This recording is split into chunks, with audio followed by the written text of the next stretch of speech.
13 जून 2025 Israel operation rising lion launch करता है और ईरान के कई शहर को निशाना बनाता है। इस अटैक में ईरान के न्यूक्लियर और मिलिट्री साइट को टारगेट किया जाता है, जिसमें ईरान के कई न्यूक्लियर साइंटिस्ट और सीनियर कमांडर मारे जाते हैं। इस अटैक के बाद ईरान भी इजराइल पर करीबन 100 बैलिस्टिक मिसाइल और ड्रोन से अटैक कर देता है, जिसमें कई इजरायली सिटीज जेरूसलम, तेल अवीव और इजरायली इलाकों को निशाना बनाता है। और धीरे धीरे यह अटैक एक फुल स्केल वार में बदलता जा रहा था, लेकिन कॉन्फ्लिक्ट अब शांत हुआ है। लेकिन यहाँ पे एक सवाल उठता है कि इजराइल हमेशा क्यों ईरान के न्यूक्लियर साइट पर अटैक कर देता है, जबकि ईरान ऐसा दूसरा कंट्री था जो इजराइल को एज अ कंट्री रिकॉग्नाइज किया था। लेकिन ऐसा क्या हुआ कि ईरान अब एज अ कंट्री इजराइल को रिकॉग्नाइज ही नहीं करता, और यूएस से जो ईरान का एक वक्त पर बहुत अच्छा दोस्त था, लेकिन अब दुश्मनी क्यों? Operation Rising Lion is getting deadlier with every passing day. Has raised the possibility of regime change in Iran. Unknown outside of Iran just a few months ago, returned a hero, the man who from long... देखिए, आज जो middle east में हो रहा है, इसका root cost past में है। ये जो पूरा गेम है, दो फैक्टर पर डिपेंड करता है। पहला है नेचुरल ऑयल, दूसरा है न्यूक्लियर वेपन। देखिए, 26 मई 1908 जगह थी मस्जिद सुलेमानी, ईरान, जब मिडिल ईस्ट की धरती पर पहली बार नेचुरल ऑयल निकला था। और इस ऑयल को निकालना और मार्केट में बेचने का काम एपीओसी का था, यानी Anglo Persian oil company. Middle east में नेचुरल ऑयल मिलने से पहले ईरान के राजा और ब्रिटिशर के बीच एक एग्रीमेंट हुआ था, और एग्रीमेंट के मुताबिक जो कंपनी ऑयल को निकाल कर मार्केट में बेचेगी, वह ईरान के राजा शाह मुजफ्फर अल दीन को टोटल प्रॉफिट का 16% और 20,000 पाउंड कैश में देगी।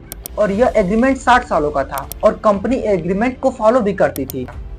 यह सिलसिला कई सालों तक चला, लेकिन वर्ल्ड वॉर सेकेंड के बाद यूएसए एक मेजर पावर के तौर पर ऊपर आया, और पूरी दुनिया को यह समझ चुकी थी कि नेचुरल ऑयल एक ब्लैक गोल्ड है, और जिसके पास रहेगा उसके पास पैसे की कोई कमी नहीं होगी।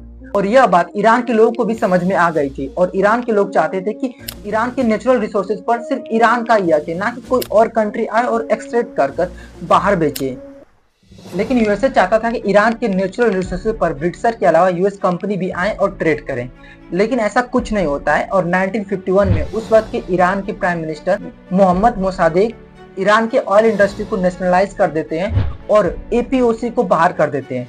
ईरान के ऑयल इंडस्ट्री को नेशनलाइज करने के बाद ईरान के लोग प्राइम मिनिस्टर से बहुत ज्यादा खुश थे, लेकिन वेस्ट बिल्कुल खुश नहीं था। तब यूएसए और ब्रिटेन अपने सीक्रेट एजेंसीज को एक्टिवेट करती हैं और CIA और M16 के एजेंट को ईरान में भेजती हैं।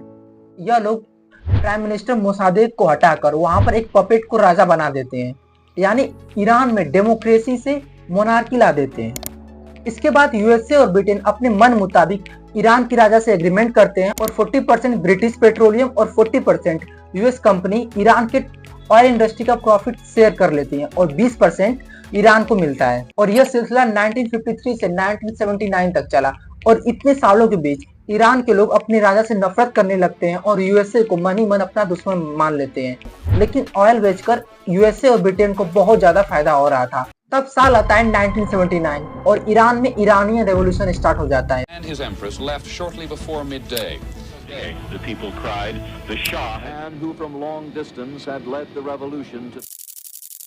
ईरानियन रेवोल्यूशन में सब कुछ बदल जाता है। राजा को ओवरथ्रो किया जाता है, और ईरान में ना डेमोक्रेसी बचता है ना मोनार्की।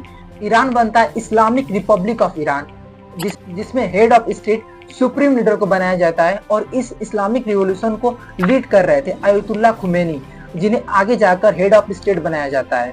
यह हेड ऑफ स्टेट बनते ही यह सारी कंपनियों को बाहर करते हैं और ईरान के ऑयल इंडस्ट्री को नेशनलाइज कर देते हैं, और यूएसए और इजराइल को अपना दुश्मन मानने लगते हैं।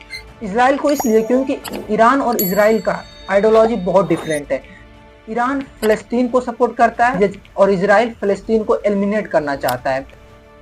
ईरान सुन्नी बेस्ड हमास और शिया बेस्ड हिजबुल्लाह को सपोर्ट करता है, जो रह रहकर इजराइल पर अटैक करते रहते हैं। ये तमाम कारण है कि ईरान यूएसए और इजराइल को नफरत करता है।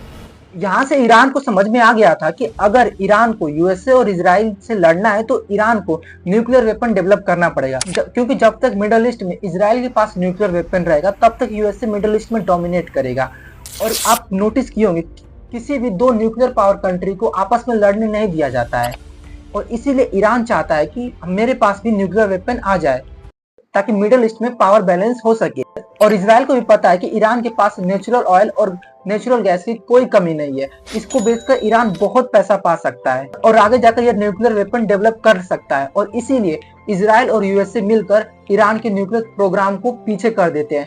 कभी इसके न्यूक्लियर साइंटिस्ट को मार दिया जाता है तो कभी इसके न्यूक्लियर प्रोग्राम को ही खत्म कर दिया जाता है। और ईरान हिजबुल्लाह और हमास जैसे टेररिस्ट ग्रुप को सपोर्ट करता है ताकि इजराइल इन सबसे उलझा रहे और Iran secretly nuclear weapon develop कर सके। लेकिन ऐसा ईरान कर नहीं पाता है। जब भी वो करीब पहुंचता है तभी यूएसए या इजराइल अटैक कर देते हैं और ईरान के न्यूक्लियर प्रोग्राम को पीछे कर देते हैं।